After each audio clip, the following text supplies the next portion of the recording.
JS se vieron abusivos para hacer bueno, mortalidad perinatal es una de las medidas, ¿no? Es un indicador, uno de los indicadores, ¿no? Que nos sirve para evaluar si es que mejora el cuidado en esta parte del control del embarazo, ¿no? Y la atención neonatal. Ahora, acá el concepto clásico, el concepto básico de la Organización Mundial de la Salud es el que están viendo en la pantalla, que es un indicador que considera a los productos nacidos muertos desde la semana 22 en adelante y a los nacidos vivos que fallecen antes del 7º día después del parto. Entonces, ahí habría que, ¿por qué es de la semana 22 para adelante, no? Entonces ahí habría que pensar o habría que hacer alguna pregunta, ¿no? Por ejemplo, a ver, aquí está Renzo J. Si es la muerte antes de la semana 22, ¿cómo se consideraría? Sí, doctor. Antes de la semana 22 sería un aborto, doctor. Un óbito. ¿Aborto? Claro, un aborto. ¿Ya? O sea, antes de la semana 22 se consideraría un aborto. ¿Ya? Habría que hacer otra pregunta. A ver, ¿a qué mi Guerrero, hasta qué edad gestacional se considera embrión y a partir de qué semana se considera feto?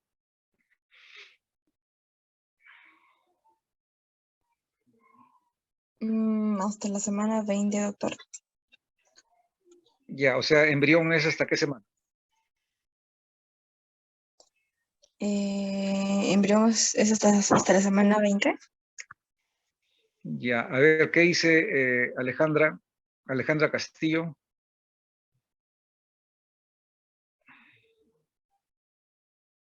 Estamos repasando conceptos básicos. O Alejandro Contreras, ¿qué dice? ¿Hasta cuándo se considera embrión y hasta cuándo se considera feto?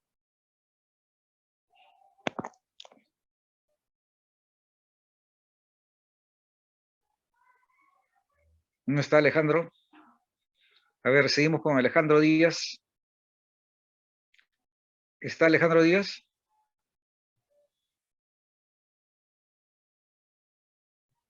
¿Pasaron lista o no?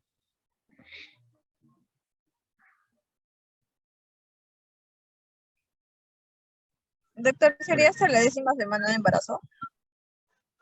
Ya, claro, o sea, hasta la semana 12 se considera embrión, ¿no? O sea, hasta la semana 11 prácticamente.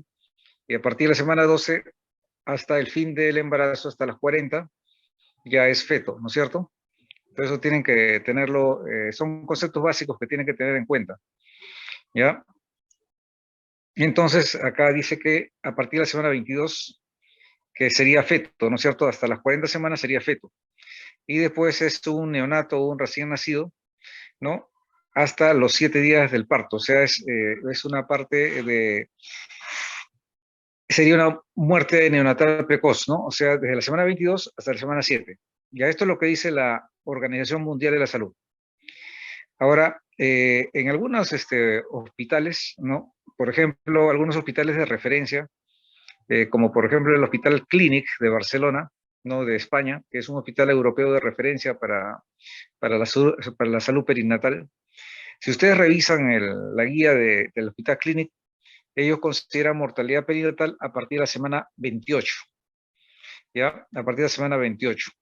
Pero el concepto clásico de la OMS es 22 semanas hasta los 7 días del parto, ¿ya? Entonces, ¿qué cosa es esto, no? Como todas las mortalidades se miden en tasas, ¿no es cierto? En tasas. La tasa es la medida. La tasa es un indicador que nos da en una división, ¿no? Que en el numerador tendríamos el número de nacidos muertos, ¿no? Tanto a partir de la semana 22 hasta el nacimiento y los que nacieron hasta los 7º días del parto. O sea, ahí tenemos un número de muertos X. Ya digamos que han sido pues 30 muertos, ¿no? ¿Ya? Ese sería nuestro numerador. Y nuestro denominador, o sea, en la fracción en la parte de abajo, va a ir el total de nacidos vivos en un año, ¿no? El total de nacidos vivos en un año. ¿Ya? Entonces nuestro numerador son los muertos desde la semana 22 hasta el día 7, y nuestro denominador es el total de nacidos vivos en un año. Y eso por 1000, ¿no? O sea, por 1000 nacidos vivos. ¿Ya? Entonces, el numerador es los muertos en este tiempo. El denominador es el total de nacidos vivos por 1000. ¿Ya? Entonces, igual que las otras tasas, también son fracciones. ¿Ya? La siguiente, por favor. Ya. Entonces, ¿qué pasa? De que, como les digo, esta tasa a veces sube, a veces baja, ¿no? Pero básicamente lo que se ve, la diferencia principal que se ve, según el INEI, ¿no? El Instituto Nacional de Estadística de Perú, es los casos, por ejemplo, ellos dicen que hay un factor de riesgo importante en la edad, ¿no? Por eso es que ellos ponen que mayores de 40 años tienen actualmente una tasa de 28 por 1000 nacidos vivos. Mientras que entre 20 y 29 años, la tasa es de 20 por 1000 nacidos vivos. Entonces, para el INEI, ¿no? Actualmente existe una diferencia en edad. Mayores de 40 años, 28 por 1000 nacidos vivos, y entre 20 y 29 años, solamente es 20 por 1000 nacidos vivos, o sea, 8 menos. Entonces, esa es una de las causas de la edad. Pero hay otras causas que hay que establecerlos de una manera multidisciplinaria, ¿no? Entonces, eso es importante porque indica la repercusión tanto a nivel emocional como sobre el futuro reproductivo de la mujer. Y también para dar una buena consejería. ¿Ya? Entonces, el abordaje es, ahora lo vamos a ver más tarde, en las láminas siguientes, que tenemos que pedir varias cosas. ¿Ya? Entonces, para aclarar, ahí ustedes ven que en rosado, en la parte de abajo, está muerte perinatal, de la forma clásica como describe la OMS, ¿no? Desde la semana 22 de gestación hasta el 7º día del recién nacido. Eso abarca la muerte fetal, ¿no? Porque desde la semana 22 hasta las 40 semanas o hasta el momento de nacimiento ya es feto, ¿no? Ya es feto. Y como la muerte neonatal precoz, que es desde el nacimiento hasta el 7º día. Hay otra muerte neonatal tardía, que es desde el nacimiento hasta el día 28. ¿Ya? Entonces eso es lo que deberíamos saber. Esto creo que aclara un poco mejor lo que es el concepto de muerte perinatal. ¿Ya? Ya, entonces, ¿hasta ahí hay alguna pregunta?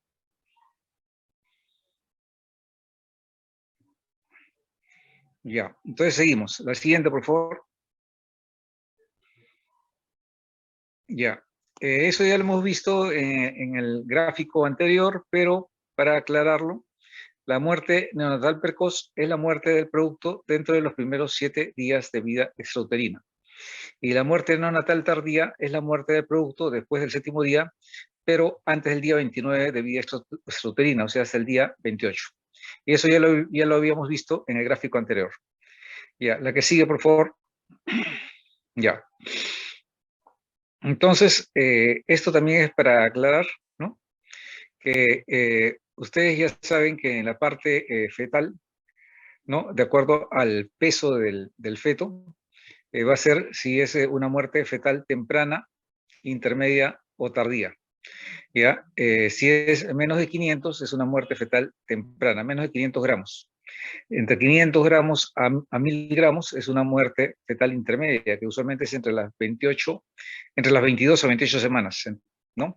Ustedes saben de que un aborto es un embarazo menor de 22 semanas o menos, o cuando el producto es menos de 500 gramos de peso, ¿no?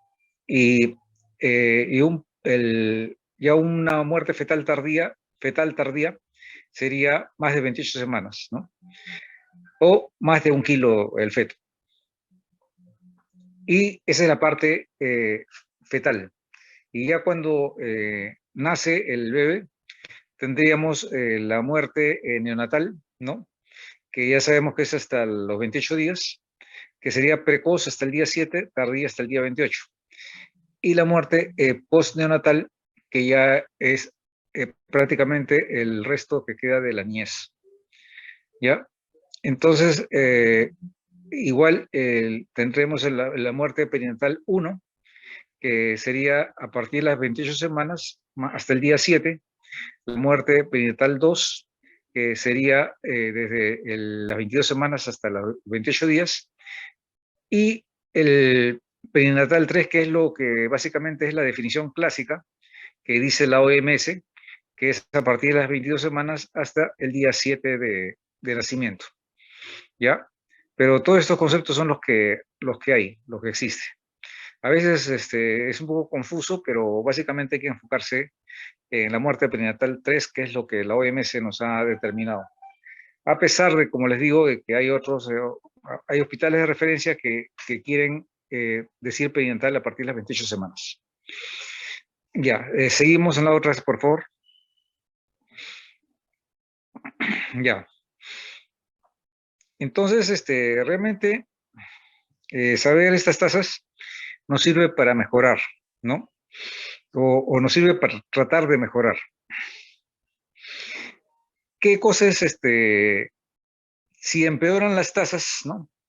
¿A qué se podría atribuir, ¿no? ¿A qué se podría atribuir si empeoran las tasas? Por ejemplo, hay múltiples razones que empeoren las tasas o que mejoren, ¿no? Entonces, a ver, por ejemplo, ¿qué nos puede decir, por ejemplo, Andrea Ponce? ¿Cuál es su idea de que por qué mejoran o empeoran las tasas de mortalidad perinatal?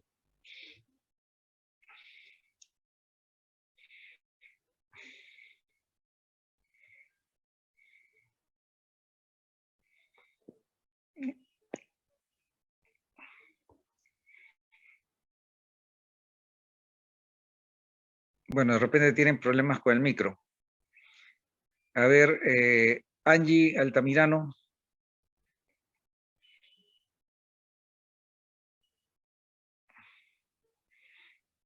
Sí, doctor. Claro, o sea, lo que estaba preguntando era, ¿cuál es tu concepto o qué es lo que crees qué factores harían que mejore o empeore la tasa de muerte perinatal?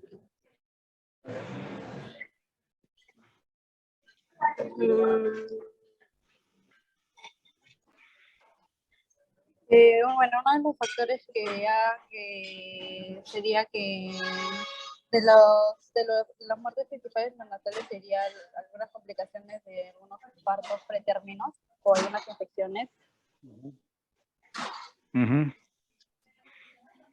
Claro, o sea, es verdad, ¿no? Digamos, evitando el parto pretérmino, mejoraría la tasa de muerte perinatal, ¿no? O sea, habría menos muertes fetales, ¿ya? Y entonces eso, lo que nos dice bien su compañera, es de que lo que quiere dar a entender es de que mejorando el cuidado obstétrico, el cuidado de la gestación, para evitar una de las causas de muerte perinatal, que es el parto prematuro, mejoraríamos la tasa de muerte perinatal.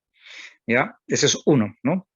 Entonces, el otro, como habíamos ya dicho, ¿no? Es haciendo una buena consejería, tratando de que en la medida de lo posible, los embarazos sean en mujeres relativamente jóvenes, ¿no? Que digamos que de preferencia que no pasen los 35 años, ¿no? Ustedes saben de que a medida que aumenta la edad, aumentan los riesgos y aumentan las posibilidades de muerte perinatal. Ya, eso es por un lado, pero mejorando la vigilancia obstétrica, disminuyendo los factores de riesgo, ¿no? Preeclampsia, diabetes, hipotiroidismo, hipertiroidismo, sobrepeso, ¿no? Evitando parto prematuro. Entonces, haciendo un buen cuidado obstétrico, mejoraríamos la tasa perinatal, ¿no es cierto? Entonces, por un lado, tiene que ver la parte del ginecobstetra, la parte de la obstetra o la obstetriz que ve esa parte del embarazo, y por otro lado, en los primeros 7 días ya se trata del pediatra, ¿no? Se trata de la atención del pediatra, por ejemplo, cómo tratan a un prematuro. Si es que es posible el acceso de un prematuro a un ventilador, ¿no? Lo cual es difícil. En Lima, ustedes saben de que un prematuro que nace, digamos, en un hospital que no tiene ventilador, digamos, en nuestro hospital de Vitarte o Huaycán, ¿no? Tiene que ser referido a un hospital que tenga ventilador para que el prematuro pueda sobrevivir, ¿no? El neonato. Y eso, pues, a veces es difícil de conseguir, ¿no? Porque los hospitales grandes también tienen sus propios pacientes y también tienen sus propios, a veces sus unidades de ventiladores neonatales llenos, ¿no? La maternidad, que es la que tiene, en el Ministerio de Salud es la que tiene mayor cantidad de ventiladores. Después está San Bartolomé, Cayetano, pero con menos ventiladores, Santa Rosa. O sea, todos los hospitales grandes que tienen ventiladores neonatales, ¿no? Los hospitales medianos como el de nosotros no tiene ventiladores, entonces si nace un prematuro, obligadamente tenemos que referirlo de alguna manera, y eso es un riesgo mayor, ¿no? Entonces, en otras palabras, que mejore o que empeore la tasa de muerte perinatal significa que mejora o empeora el cuidado gineco-pediátrico o obstétrico-pediátrico, ¿ya? Eso es, y aparte de la parte social, ¿no? La parte social, porque también, lógicamente, cuando hay más pobreza, la tasa va a ser mayor, ¿no? Entonces, de eso se trata de ver cómo podemos mejorar la tasa de muerte perinatal. Y a la siguiente, por favor. Bueno, esto ya lo hemos dicho, lo vamos a repetir. La muerte fetal, ¿no? Es la muerte acaecida antes de su expulsión o extracción completa del cuerpo de la madre a partir de las 22 semanas de gestación o peso igual o mayor a 500 gramos, ¿no? O sea, ya hemos dicho que hasta de 22 semanas para, digamos, antes de las 22 semanas o un feto menos de 500 gramos es considera un aborto, ¿no? Ya. Entonces, el feto no respira, no da ninguna otra señal de vida, como latido de corazón, pulsaciones del cordón umbilical o movimientos efectivos de los músculos de contracción involuntaria. Ya, entonces, el que sigue, por favor. Ya, la muerte neonatal también ya estamos repitiendo, ¿no? La muerte del nacido vivo en cualquier momento de los primeros 28 días de vida extrauterina. ¿Ya? La precoz ya hemos dicho hasta el día 7 y la tardía hasta el día 28. ¿Ya? La que sigue, por favor. Ya. Entonces, la tasa de mortalidad neonatal se ha reducido de 33 muertes por 1.000 nacidos vivos en el 90 a 21 en el 2012. Según los últimos datos, por la pandemia ha aumentado un poco, ¿ya? Pero igual, de todas maneras, se ha reducido respecto a hace 20 años, ¿no? La reducción de 4.6 millones a 2.9 millones de muertes en el 2012. A nivel mundial, las causas de muerte neonatal son sepsis y meningitis en 12%, neumonía 12%, diarrea 2%, y prematuros, como bien dijo la alumna, 34%. La que sigue, por favor. Ya. Este es otro factor, ¿no? Que es la tasa de mortalidad neonatal, que es un indicador también sensible que valora la calidad de atención en salud del recién nacido en un área geográfica determinada. ¿Ya? Entonces, lo que quiere decir es que si mejora, significa que la atención de recién nacido es mejor, y si empeora, ha empeorado toda la atención de los que lo atienden, la enfermera, el pediatra y su propia familia, ¿no? Y a la que sigue, por favor. Entonces, esto está más o menos hasta el 2020, ya la muerte neonatal a la semana, ¿ya? Y ustedes ven pues que eh, había, más o menos se mantenía, sobre todo en Lima, ¿no? Si ustedes ven la muerte neonatal a la semana en Lima, el 2012 62, ha pasado a 57, 44, y en el 2020 62. El 2021 no está completo, así que eso no lo ignoramos. Hasta el 2020 más o menos que está completo. ¿Ya? Eso significa, ustedes dirán, ¿por qué es que Lima tiene mayor cantidad de muertes neonatales? Porque estos son números absolutos, no son números, no son tasas. ¿Ya? Y se explica por qué en Lima hay mayor cantidad de población, ¿no? Entonces, por eso es que ustedes ven que Lima tiene 62 muertes neonatales a la semana, mientras que un sitio pequeño, como por ejemplo Tumbes, tiene 4 muertos a la semana, o Apurímac, 2 muertos a la semana, ¿no? Es por la cantidad de población, ¿no? Entonces, como Lima tiene más cantidad de población, entonces lógicamente va a haber mayor cantidad de muertes, pero eso no significa que la tasa sea peor que provincia, la tasa es mejor que provincia, ¿ya? Ya, entonces estos son datos de INEGI. La que sigue, por favor. Ya, igual, hasta el 2020 había bajado, ¿no? Y digamos, el 2021 todavía no lo tenemos bien establecido, y 2022 tampoco, ¿ya? Pero es probable que el 2021 haya subido con los datos de la pandemia, ¿no? Y el 2022 más bien va a bajar seguramente. La que sigue, por favor. Igual ustedes ven que más o menos hay una variación, pero no es muy alta, pero hay una variación de mejoría. La que sigue, por favor. Entonces acá van a ver la evolución de la tasa de mortalidad neonatal infantil y en la niñez, ¿no? Pero con los datos hasta el 2012 nada más, ¿ya? Y donde ha habido una mejoría, pero que desde ahí hasta ahora más o menos se ha mantenido, ¿ya? Más o menos se ha mantenido, no hay una gran mejoría. Yo les dije que según los datos de INEI de este año, ya, estamos en 20 por ciento de muerte perinatal, 20 muertes por 1000 nacidos vivos, ¿ya? En jóvenes, ¿no? Y 28 subía en mujeres mayores de 40 años, ¿ya? ¿Ya? Entonces, la que sigue, por favor.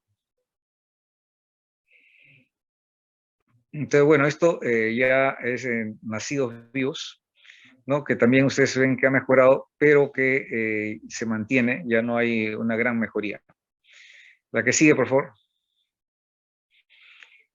Ya.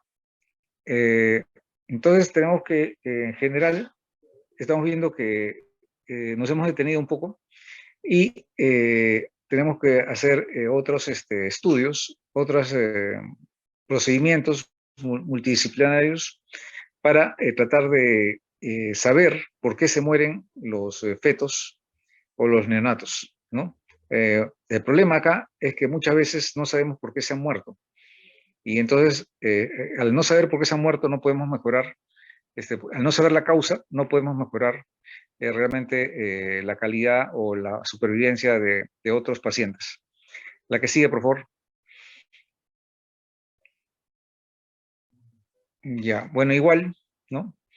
O sea, realmente acá tenemos las muertes fetales, las muertes neonatales, y de acuerdo al peso, ¿no? Pero acá está distribuida por, digamos, lo azul. La primera parte es la salud materna, el cuidado durante el embarazo. Después también hay factores que intervienen no solamente en el embarazo, sino en el mismo parto, ¿no? En el mismo parto, a veces, por ejemplo, hay fetos podálicos que no se dan cuenta, ¿no? Y a la hora que, en vez de hacerle, digamos, una cesárea a tiempo, se deja expulsar al feto y a veces se ataca la cabeza y entonces a veces se muere, ¿no? Esa es una posibilidad. Y también a veces hay, digamos, pediatras o enfermeras, a veces no hay pediatras y enfermeras que no saben reanimar bien al bebé y también es otra posibilidad que se mueran, ¿no? Entonces realmente es múltiple las causas y eso es lo que tenemos que mejorar, investigar las causas para poder mejorar y que se eviten estos casos para no repetirlos. La que sigue, por favor. Ya, entonces esto realmente también es algo repetitivo. Yo creo que solamente es para ver en qué momento, si es anteparto o intraparto, la mayoría se muere anteparto, pero también se puede morir en el mismo parto, ¿no? O sea, antes del parto o en el mismo parto, ¿ya? Ya, la que sigue, por favor. Ya, entonces, acá hay las principales complicaciones, las principales causas, digamos, de muerte perinatal. Es que, por ejemplo, ustedes ven la prematuridad es un buen factor, ¿ya? Tanto con peso normal como en todos los pesos, la prematuridad es importante y las infecciones también. Hay infecciones que no son diagnosticadas oportunamente porque no hay un programa específico para detectarlas, ¿no? Por ejemplo, todo lo que es TORCH, ¿no? O sea, ustedes ya están prácticamente ya están prácticamente en la parte final del curso y ustedes saben de que en la hoja del CLAP que llenamos, que todos los hospitales llenan con los datos obligatorios, ¿no?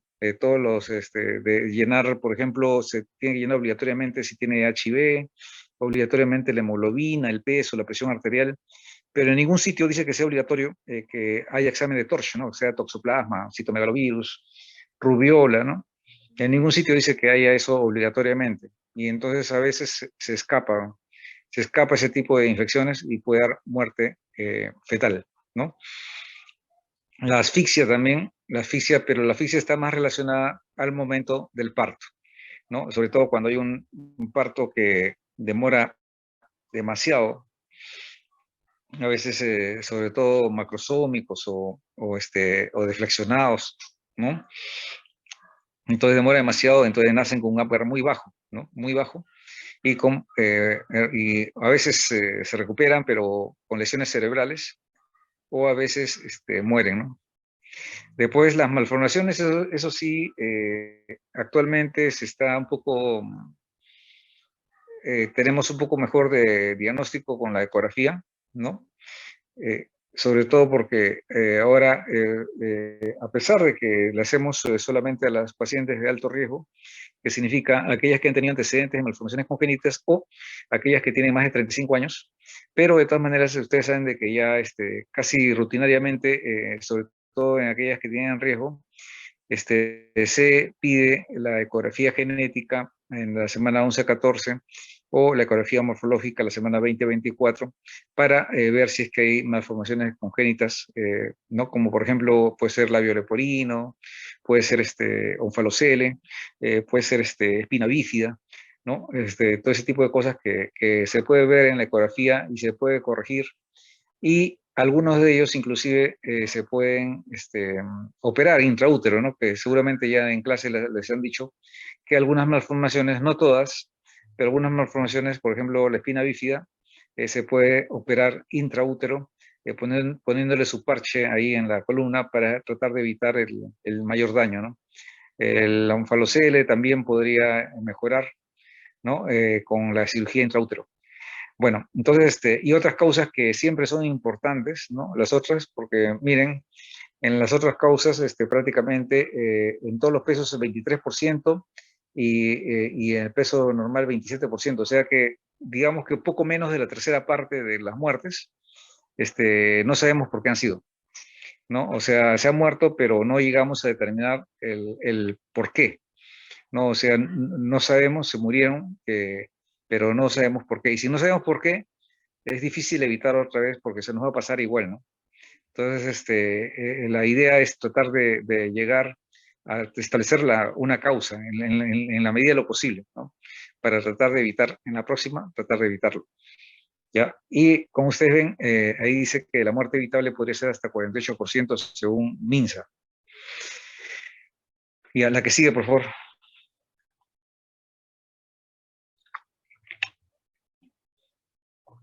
Bueno, entonces esto es realmente un término simple, nacido vivo. El producto que al nacer o en algún momento después del nacimiento respira espontáneamente o muestra algún otro signo de vida como latido cardíaco, pulsación de cordón umbilical o contracción espontánea definida de los músculos sometidos a control de la voluntad. Ya, la que sigue. Ya, entonces, quizás esto es lo que sería un poco más importante, ¿no? En el sentido de que de hallar la causa, ¿no? La causa. Entonces, por ejemplo, ustedes ven de que si hay una anemia aguda, ¿no? Por ejemplo, digamos un accidente o sino que de repente estamos un DPP, ¿no? Un desprendimiento prematuro de placenta, ¿no? Algo donde haya pérdida importante de sangre, ¿no? Una placenta previa, ¿no? Entonces, lógicamente que va a haber si hay shock, no va a haber una falla cardíaca por shock hipovolémico de la mamá, y lógicamente que el feto también va a haber una asfixia y va a morirse, ¿no? La hemorragia igual, lo que hemos hablado, va a haber una falla cardíaca y una asfixia también igual el morfinato. Quizás la enfermedad más importante en Lima es la preeclampsia o la enfermedad hipertensiva del embarazo, ¿no?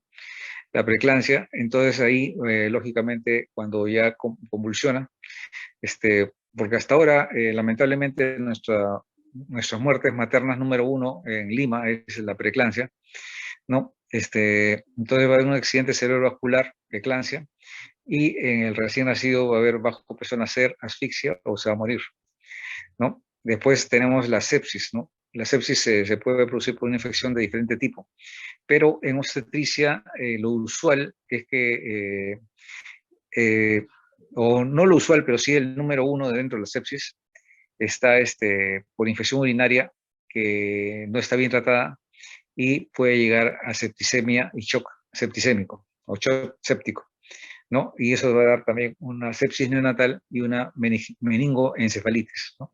Que va a comprometer al feto. Después, lo que hemos dicho, ¿no? Ya en cuanto a atención del parto, ¿no? Un parto prolongado, complicado, ¿no? Eso ya debería, oportunamente habría que hacer una cesárea, pero puede haber, pues, si no se hace la cesárea en el momento oportuno, va a haber una rotura uterina, un prolapso o una sepsis. Y también en el feto va a haber una asfixia, una sepsis, el morfinato, y un trauma también al nacimiento, ¿ya? Después hay otras infecciones durante el embarazo, ¿no? Que pueden provocar parto prematuro, enfermedad pélvica inflamatoria, ¿no? Por ejemplo, hay si ustedes revisan la historia clínica perinatal original del CLAP, ustedes van a ver que en la original hay un ítem obligatorio para, a partir de las 36 semanas, ¿no? Tomar una muestra del cuello uterino para cultivo de Streptococcus beta hemolítico, ¿no? Esto es digamos, lo que dice la hoja original del CLAP, que es la que viene de Montevideo, Uruguay, ¿no?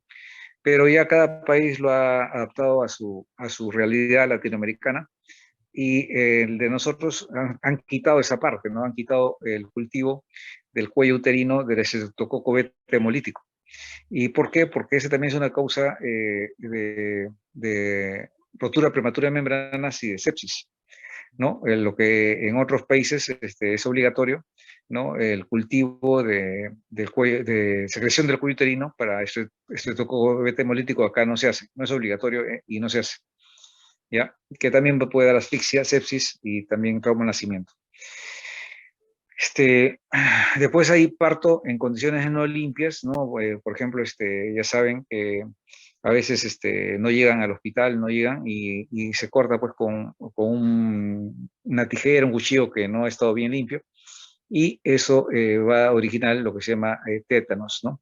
Tétanos materno o tétanos neonatal y sepsis.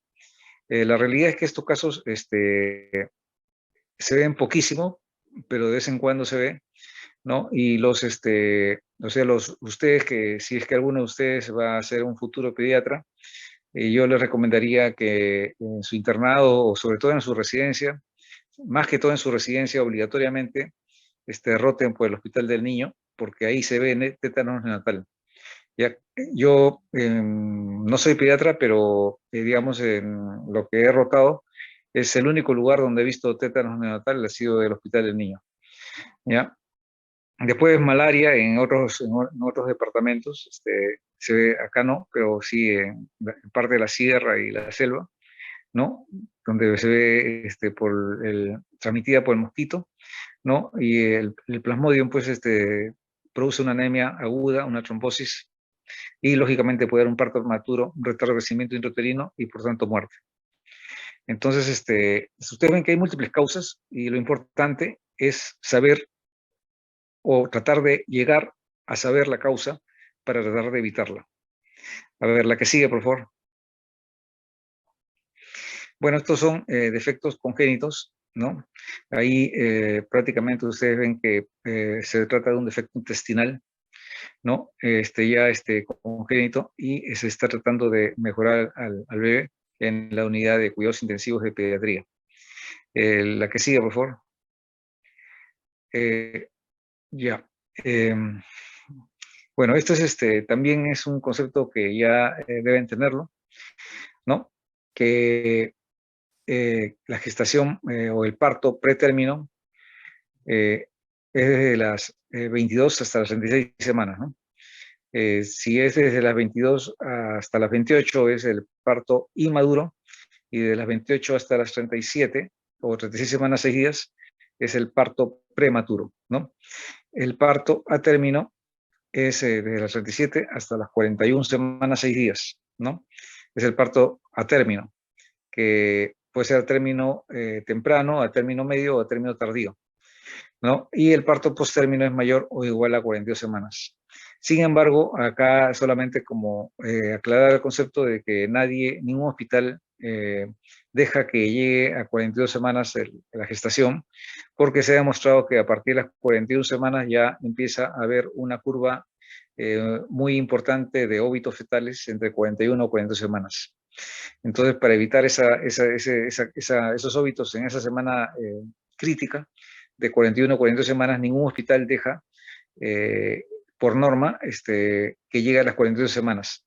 A las 41 semanas ya se está interviniendo, ya sea induciendo el parto en aquellas pacientes que son candidatas a parto vaginal, o ya sea cesárea en aquellas pacientes que no son candidatas a parto vaginal, ¿no? Entonces, esa es una medida que se ha tomado después de varios años de estudiar y tratar de evitar la muerte perinatal en esa semana, entre la 41 a 42, donde aumenta, ya estadísticamente se ha demostrado que aumenta las muertes fetales entre la semana 41 a 42. ¿Ya? Ya, entonces la que sigue, por favor. Ya, el bajo peso recién nacido de menor de 2.500, muy bajo peso de menor de 1.500, extremado bajo peso recién menor de 1.000 gramos y macrosómico ya saben que es mayor de 4.000 gramos. La que sigue, por favor. Ya, esto es como también es lo que es una definición de los fetos, ¿no? Que son adecuados para edad gestacional si está el peso entre el percentil 10 y el 90. Si es pequeño para la gestacional, si es el peso menor al percentil 10. Y grande para la edad gestacional si es mayor al 90, el percentil 90. Entonces, esto ya lo estamos mejorando, ¿no? En los últimos años lo estamos mejorando en todos los hospitales, en todos los centros, con lo que se llama la ecografía precoz de los primeros 3 meses para tener un buen diagnóstico de edad gestacional. Y lo segundo es de que repitiendo las ecografías cuando estamos en el segundo o tercer trimestre, sobre todo en el tercer trimestre repetimos la ecografía y si vemos que el percentil, comparando con nuestra primera ecografía, ¿ya? Siempre es importante, por eso la primera ecografía. ¿Ya? La primera ecografía, comparamos con la primera ecografía que es la más exacta y supongamos que nosotros en el momento actual que estamos haciendo la ecografía sea un feto de 36 semanas, pero que está pesando pues 2.000, 2.200 gramos. Entonces ya nosotros vemos que eso no corresponde a nuestro percentil. Y para eso usualmente puede ser cosas graves que son fáciles de diagnosticar o cuando uno tiene duda hay tablas, ¿no? Hay tablas de ecografía, ¿ya? Sobre todo las que usa Clinic de Barcelona o la maternidad también que tiene su propia tabla, ¿ya? Esas tablas entonces nos dicen si está creciendo bien o está debajo del percentil 10. Y si estuviera debajo del percentil 10, ¿qué hacemos? Entonces tenemos que hacer otro tipo de ecografía, la ecografía Doppler. ¿Ya? Con la ecografía Doppler, entonces vamos a ver la diferencia entre si es pequeño pesaje gestacional o es residuo. Si la ecografía Doppler sale normal, entonces pequeño pesaje gestacional. Pero si sale anormal, no, o sea, el índice cerebroplacentario de la ecografía Doppler sale anormal, entonces un RSIU. Y si es RSIU, hay que ver en qué momento ya hacemos la cesárea para evitar la muerte fetal. ¿Ya? Entonces, eso es lo que ahora estamos haciendo y sobre todo nos está ayudando la parte de ecografía. Cada año que pasa, hay mejores equipos ecográficos. Ya cada vez la ecografía es menos operador dependiente. Y actualmente ya también ha venido en ayuda de la ecografía lo que se llama la inteligencia artificial. No, la inteligencia artificial donde realmente el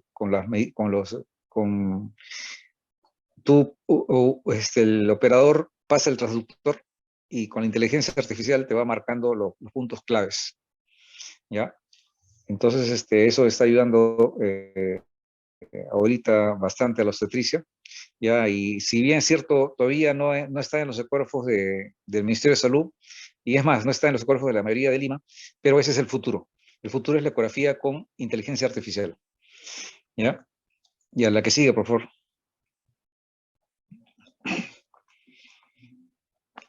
Bueno, esa también es una definición. Defecto congénito. Toda anomalía del desarrollo morfológico, estructural, funcional o molecular presente al nacer, aunque pueda manifestarse más tarde, externa o interna, familiar o esporádica, hereditaria o no, única o múltiple. Ya, la que sigue, por favor.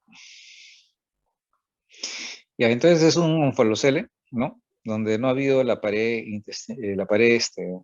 muscular, ¿no? Y la piel, ¿no? Entonces eso, si bien es cierto que ya es un recién nacido, pero se podría haber diagnosticado desde el embarazo, ¿no? Con una simple ecografía, ¿no? Con una simple ecografía podríamos haber diagnosticado onfalocele. Hay que operarlo. Felizmente que la mayoría evoluciona favorablemente, pero digamos es mandatorio tratar de diagnosticarlo no cuando ya nació, sino cuando está dentro del útero, ¿no? La que sigue, por favor.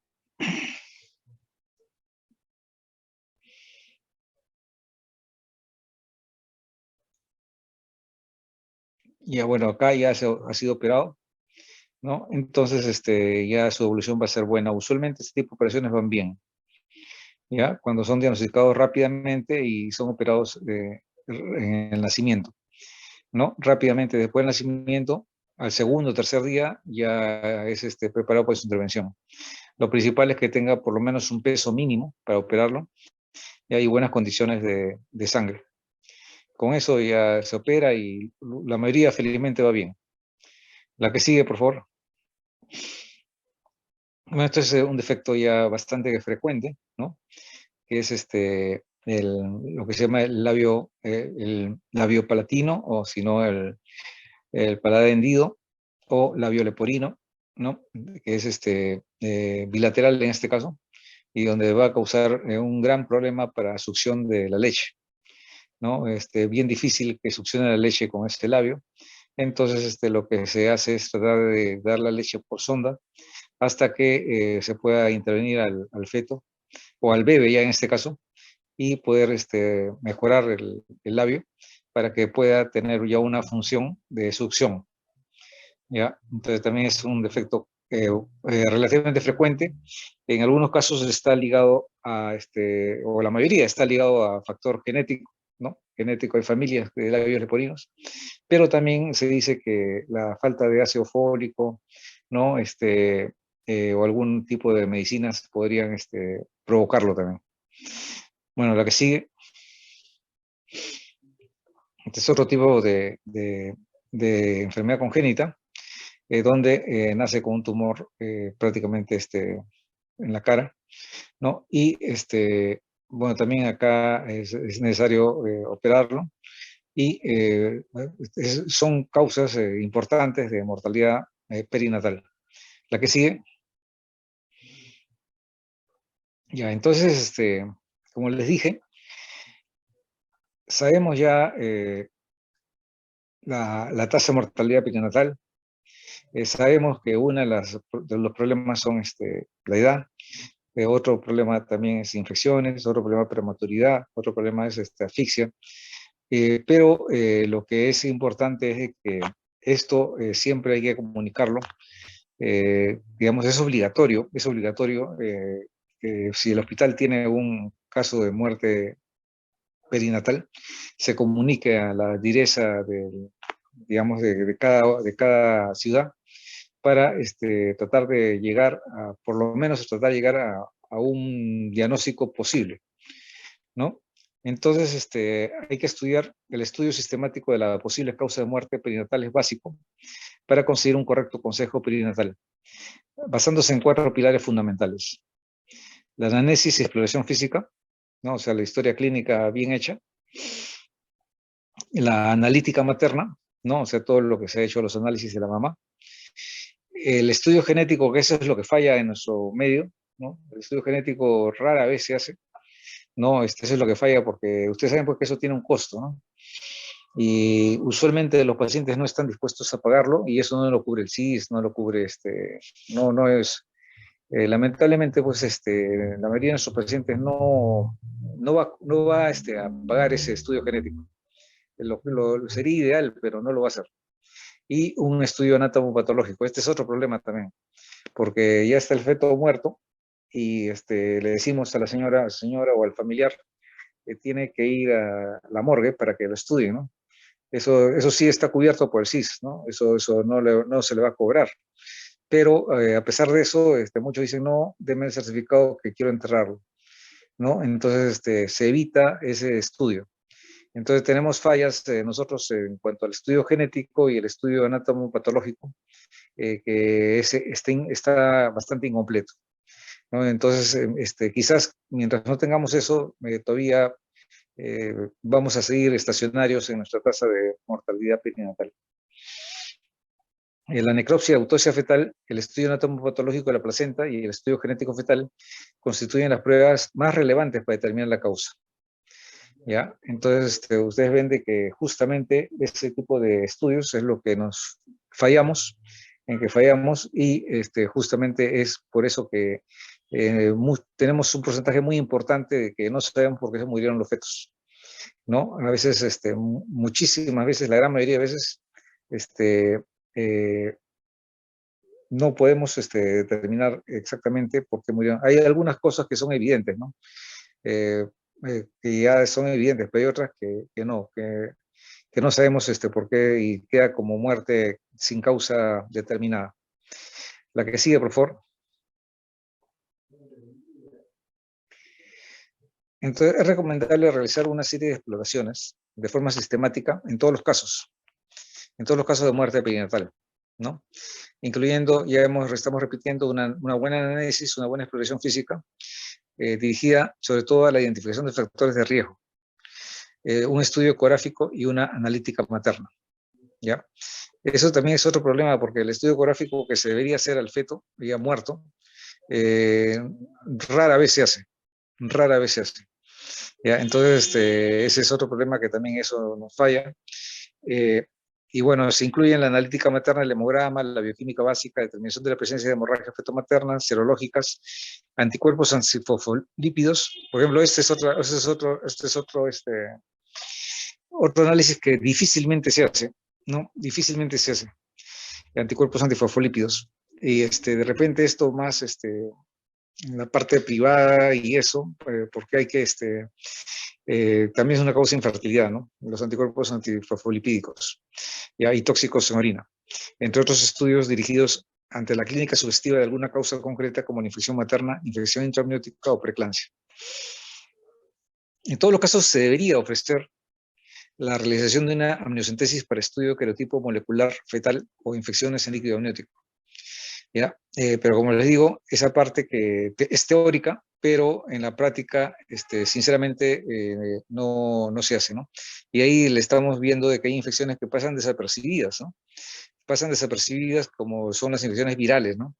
Que son prácticamente causa de muerte perinatal. El parvovirus B19, el citomegalovirus y cultivos en caso de sospecha de infección intraamniótica. ¿Ya? Yo agregaría esto el toxoplasma también. ¿Ya? La que sigue, por favor. Entonces, teóricamente, habría que hacer auditorías para evaluar las causas específicas de cada caso, así como los resultados de los programas de intervención constituyen estrategias básicas para la reducción de la tasa de mortalidad perinatal. En realidad sí se hacen las auditorías, pero son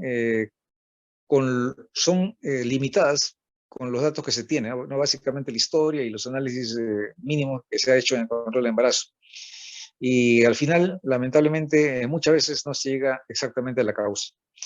¿Ya? Entonces, asimismo, estas auditorías permiten identificar los casos que son resultado de deficiencias en el manejo de estos pacientes y los procesos de mejora de calidad para poder prevenir casos futuros, ¿no? Se revisan los antecedentes y factores de riesgo de la paciente y los hechos acontecidos, así como los resultados obtenidos del estudio. Y algunos sí se logra establecer, ¿no? Algunos, yo recuerdo un caso que tuvimos, ¿no? En que todo estaba bien, todo estaba perfecto, hicimos la cesárea y, y el feto salió llorando, pero su llanto era, no era tan activo, ¿no? No era tan activo, no era tan fuerte. Y después a las 12 horas hizo hipoglicemia y también tuvo problemas de respiración. Entonces, se estaba viendo qué problema había, ¿no? Porque todo aparentemente estaba bien. Y cuando ya dentro de la evaluación de pediatría hicieron digamos, el examen del feto, del recién nacido, en este caso, y en la placa encontraron un enfisema, ¿no? Congénito, lo cual era raro, ¿no? Lo cual era raro, pero felizmente lo lograron salvar al feto, al recién nacido.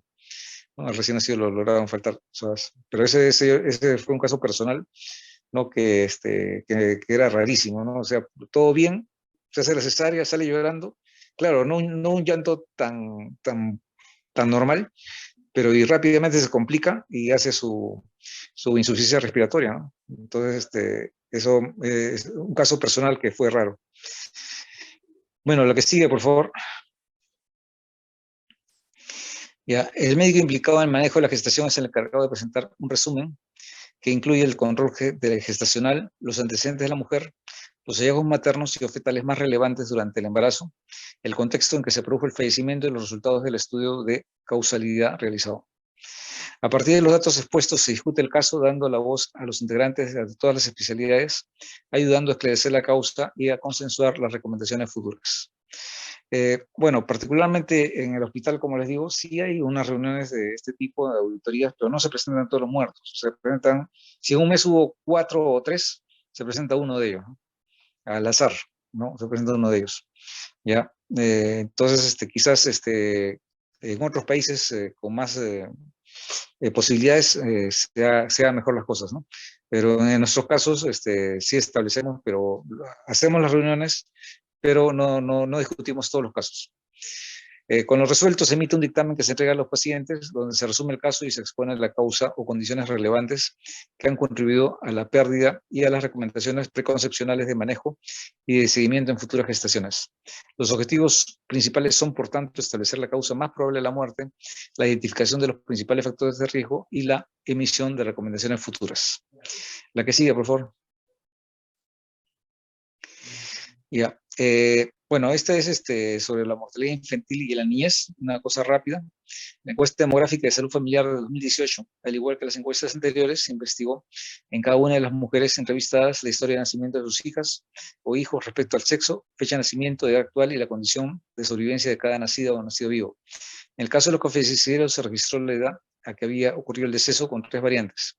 En días, para niñas y niños que murieron durante el primer mes de vida, en meses para los que perecieron entre 1 y 23 meses, y en años para los que fallecieron al cumplir 2 años o más. La que sigue. Entonces, esos datos son ya de mortalidad infantil, ¿no? La neonatal hasta el primer mes, la infantil hasta el primer año, la posinfantil entre el primer y quinto año, y la niñez antes de cumplir los 5 años. Y a la que sigue, por favor. Entonces, estos son nuestros, cómo han ido, ¿no? Y ustedes ven que prácticamente no ha variado mucho, ¿no? Si bien es cierto, ha bajado un poco, pero, digamos, no es mucho. Casi estamos estacionarios, ¿no? En neonatal, por ejemplo, de 12 que hubo en el 2005, bajó a 10, ¿no? Y en el mortalidad, el resto post-neonatal, de 11 sí ha bajado a 6, ¿no? Infantil ha bajado de 23 a 15, pero entre el 2010 para adelante ha sido similar. La que sigue, por favor. Ya, entonces, de respecto a desde los años, digamos, 80 hasta ahora, sí ha habido una mejoría, ¿no? Pero en los últimos años sí está estacionario las tasas de mortalidades, tanto neonatales, perinatales o infantiles, ¿no? La que sigue.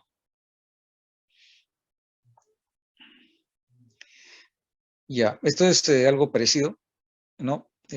Pero ya básicamente va por el área de residencia, ¿no? Y entonces, en cuanto al área de residencia, sí se dice que es mayor la mortalidad en la parte rural y es menor en la mortalidad neonatal en la parte urbana, ¿no? Entonces, ese sería otro criterio de factor, ¿no? Que, por ejemplo, en Lima está el mortalidad neonatal de 7, el resto de la costa de 10 y, sin embargo, en la sierra 11 y 13, ¿no? Después, otro criterio es la educación. Si es sin educación, lógicamente mayor mortalidad, 11, aunque primaria, miren, tiene 13 de mortalidad, secundaria 10 y superior 7. Y en cuanto al estado socioeconómico, en cuanto al quintil inferior también hay más pobreza, mayor tasa de mortalidad respecto a los quintiles superiores, ¿no? El cuarto quintil 7 y el quintil superior 7, ¿no? O sea, el doble es en el quintil inferior. Ya, la que sigue, por favor. Ya, es lo mismo que hemos visto, ¿no?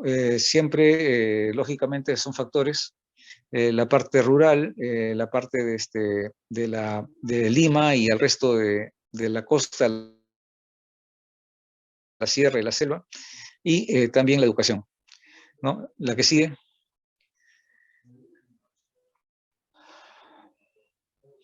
Ya, esto es el sexo casi igual, ¿no?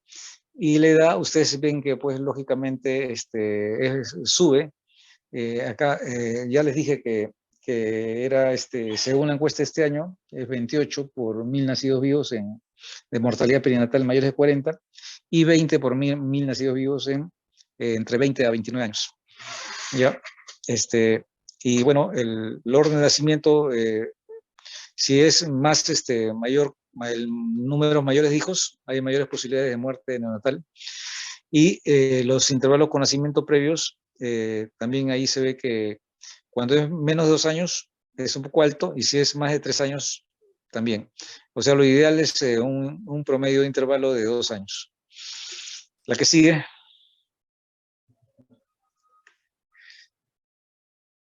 Ya, también la tasa de mortalidad perinatal, donde ustedes ven de que, y eso también volvemos a repetir, ¿no? Volvemos a repetir que la edad de la madre, sobre todo más de 40, ya aumenta, ¿no? Aunque ahí han puesto 30, 38, también que es alto, ¿no? Es alto. Pero si comparamos lo ideal, que es entre 20 a 29 años, claro, lo ideal ahí sería 20 por 1000 nacidos vivos. Han puesto 30 a 39 años, 31 por 1000 nacidos vivos, y de 40 a 49, 28 por 1000 nacidos vivos. Entonces, bueno, eso se está demostrado que la edad en la mamá, si bien es cierto, la parte biológica es indicativa, pero actualmente, pues, la mayoría de mujeres, o un buen grupo de mujeres, no tiene hijos a esa edad, ¿no? A la edad perfecta para tener hijos, que es entre 20 y 29 años. La que sí, bueno, también hemos visto la región, ¿no? Natural, y que también ya sabemos que en Lima ahí están mejores las tasas de mortalidad perinatal, ¿no? Ahí tenemos 17 por 1000 nacidos vivos, y mientras que en la sierra 27 y en la selva 37. Y igual que el factor de quintil de riqueza, que en el inferior 32 muertos por 1000 nacidos vivos, y en quintil superior 9 por 1000 nacidos vivos. Entonces, todos esos son factores socioeconómicos que afectan, ¿no? El quintil de riqueza, la región y la edad de la madre, ¿no? La que siga, por favor.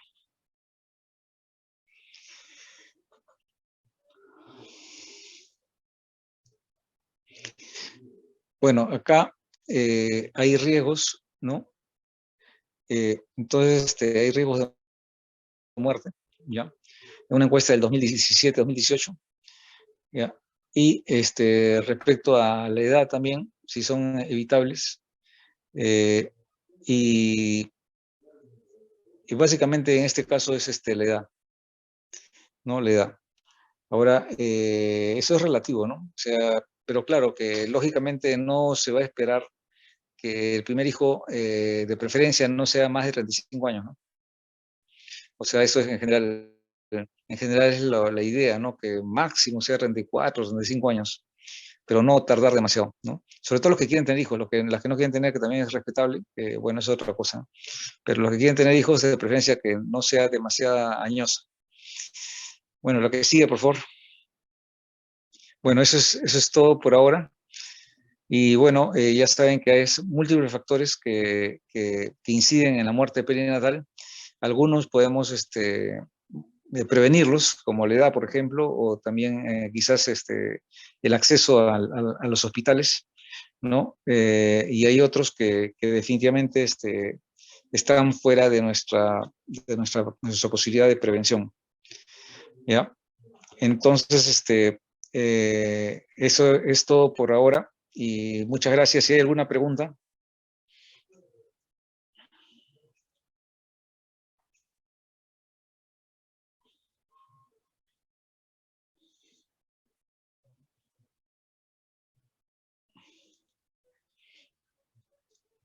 A ver, ¿qué dice Jorge Pasapera? ¿Qué opina Jorge?